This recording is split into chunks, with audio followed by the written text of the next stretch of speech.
ప్రపంచంలోనే అతిపెద్ద గిరిజన పండుగగా పేరు పొంది భారతదేశంలో వివిధ రాష్ట్రాల నుంచి కోట్ల మందికి పైగా హాజరయ్యే జాతర. కుంభమేళా తర్వాత అత్యధికంగా ప్రజలు హాజరయ్యే జాతర ఇదే. సుమారు 900 సంవత్సరాల చరిత్ర కలిగిన ఈ జాతర రెండేళ్లకు ఒకసారి జరుగుతుంది. అదే తెలంగాణ రాష్ట్రంలోని మేడారంలో జరిగే సమ్మక్క సారలమ్మ జాతర. హలో ఎవ్రీవన్, సమ్మక్క సారలమ్మ జాతర, దీనినే మేడారం జాతర అని అంటారు. ఈ మేడారం జాతరకి ఎంతటి ప్రాముఖ్యం ఎందుకు వచ్చింది? ఇక్కడ వనదేవతలుగా కొలిచే సమ్మక్క సారలమ్మ ఎవరు? జంపన్న వాగు ప్రాముఖ్యం ఏంటి? అసలు ఈ జాతరని ఎందుకు ఎంత వైభవంగా నిర్వహిస్తున్నారు అనేది ఈ వీడియోలో తెలుసుకుందాం. సమ్మక్క సారలమ్మ జాతర అనేది ములుగు జిల్లా తాడ్వాయి మండలానికి చెందిన మేడారం గ్రామంలో జరిగే ఒక గిరిజన జాతర. ఇది ప్రపంచంలోనే అతిపెద్ద గిరిజన పండుగ. భారతదేశంలో కుంభమేళా తర్వాత అత్యధికులు హాజరయ్యే జాతర పండుగ ఇదే. వివిధ రాష్ట్రాల నుంచి 10 కోట్ల మందికి పైగా హాజరవుతారని ప్రభుత్వ అంచనా.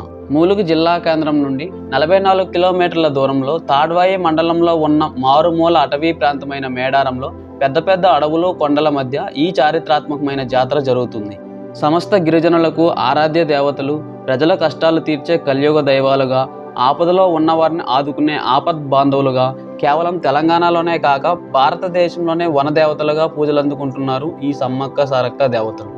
దేశంలోనే అతిపెద్ద గిరిజన జాతరగా ఘనతకెక్కిన మేడారం జాతర గిరిజన సంప్రదాయ పద్ధతిలో జరుగుతుంది. మన రాష్ట్రంలో నుండే కాకుండా పొరుగు రాష్ట్రాలైన మహారాష్ట్ర, మధ్యప్రదేశ్, ఒడిశా, ఛత్తీస్గఢ్, జార్ఖండ్ రాష్ట్రాల నుండి కూడా లక్షల కొద్దీ భక్తులు తండోపతండాలుగా తరలివచ్చి మొక్కులు చెల్లించుకుంటారు. మేడారం సమ్మక్క సారలమ్మలకు వనదేవతలుగా కొలిచేందుకు కారణాలను చూస్తే ఓ కథ వెలుగులో ఉంది. పూర్వం కోయదర్లు వేట కోసం అడవికి వెళ్లిన సందర్భంలో అక్కడ వారికి పెద్ద పులుల కాపలా మధ్య ఓ పసిపాప కనిపించింది.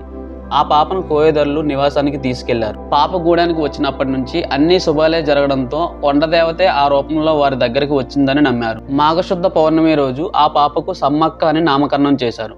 సమ్మక్కను ఆ ప్రాంతపు కోయ చక్రవర్తి మేడరాజు పెంచి పెద్ద చేశాడు. క్రీస్తు శకం 1260 నుంచి 1320 కాలంలో, అంటే కాకతీయుల పాలనలో, ఇప్పటి జగిత్యాల జిల్లా ప్రాంతంలోని పోలవాసును గిరిజన దొర మేడరాజు పాలిస్తూ ఉండేవాడు. ఇతను తన మేనల్లుడు మేడారం పాలకుడైన పగిడిద్దరాజుకు సమ్మక్కనిచ్చి వివాహం చేశాడు. సమ్మక్క, పగిడిద్దరాజు దంపతులకు సారలమ్మ, నాగులమ్మ, జంపన్న ముగ్గురు సంతానం కలిగారు. మేడారాన్ని పాలిస్తున్న పగిడిద్దరాజు కాకతీయుల సామంతుడు. ఆ రోజుల్లో కరువు కాటకాల కారణంగా కొన్నేళ్ల పాటు ప్రజలు శిస్తు కట్టలేదు. కాకతీయుల సామంతునిగా ఉంటూ శిస్తు కట్టకపోవడం, తన మామ మేడరాజుకు ఆశ్రయం కల్పించడం, కోయ గిరిజనుల్లో విప్లవభావాల నూరుపోసి రాజ్యాధికారాన్ని ధిక్కరిస్తున్నాడనే ఆరోపణలతో కాకతీయ సామ్రాజ్య అధినేత ప్రతాపరుద్రుడు పగిడిద్దరాజుపై సమరశంఖం పూరించాడు. ఇది గమనించిన గిరిజనులు ప్రభుత్వంపై తిరగబడేందుకు సిద్ధమయ్యారు. మాఘశుద్ధ పౌర్ణమి రోజున మేడారం పైకి కాకతీయ సేనలు దండెత్తాయి. ఈ క్రమంలో ములుగు జిల్లా లక్నవరం సరస్సు వద్ద గిరిజనులకు కాకతీయ సేనలకు మధ్య యుద్ధం జరిగింది. ఈ క్రమంలో సాంప్రదాయ ఆయుధాలతో పగిడిద్దరాజు, సారలమ్మ, నాగులమ్మ, జంపన్న, గోవిందరాజులు విరోచితంగా పోరాటం చేశారు. కానీ కాకతీయ సేనల దాటికి తట్టుకోలేక మేడరాజు, పగిడిద్దరాజు, సారలమ్మ, నాగులమ్మ, గోవిందరాజులు యుద్ధంలో మరణించారు. వారి మరణ వార్త విన్న జంపన్న శత్రువుల చేతిలో చనిపోవడం ఇష్టం లేక సంపంగి వాగులో దూకి ఆత్మహత్య చేసుకున్నాడు. అప్పటి నుంచి సంపంగి వాగును జంపన్న వాగుగా ప్రసిద్ధి చెందిందని చెబుతున్నారు. ఇక సమ్మక్క యుద్ధభూమిలో కాకలు తీరిన కాకతీయుల సైన్యాన్ని ముప్పతిప్పులు పెడుతూ విరోచితంగా పోరాటం సాగించింది. గిరిజన మహిళ అయిన సమ్మక్క యుద్ధ నైపుణ్యాన్ని చూసి ప్రతాపరుద్రుడు ఆశ్చర్యపోతాడు. కానీ ఓ కాకతీయ సైనికుడు దొంగచాటుగా సమ్మక్కను బల్లెంతో వెన్నుపోటు పొడుస్తాడు.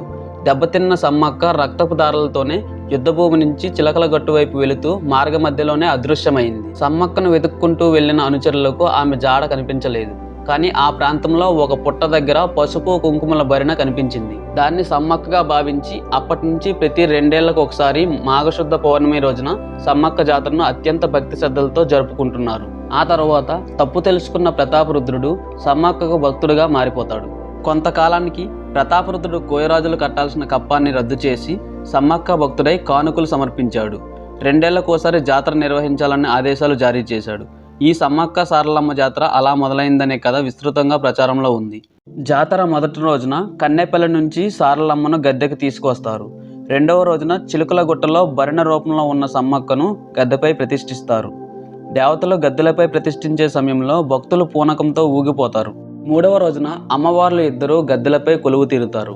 4వ రోజు సాయంత్రము ఆవాహన పలికి దేవతలను ఇద్దరిని తిరిగి యుద్ధ స్థానానికి తరలిస్తారు. వంశపారంపర్యంగా వస్తున్న గిరిజనులే పూజారులు కావడం ఈ జాతర ప్రత్యేకత. తమ కోరికలు తీర్చమని భక్తుల అమ్మవార్లకు ఎత్తు బంగారం నైవేద్యంగా సమర్పించడం ఇక్కడ ఆనవాయితీ. గిరిజన వాళ్లే కాక అనేక మతాలకు చెందిన ప్రజలు ఈ ఉత్సవంలో పాల్గొంటారు.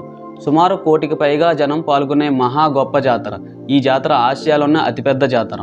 ప్రతి 2 సంవత్సరాలకు ఒకసారి ఈ జాతర 4 రోజుల పాటు జరుగుతుంది. మరెన్నో ఇలాంటి వీడియోస్ కోసం మన ఛానల్ని సబ్స్క్రైబ్ అండ్ లైక్ చేయండి. Thank you. Sri Sai facts.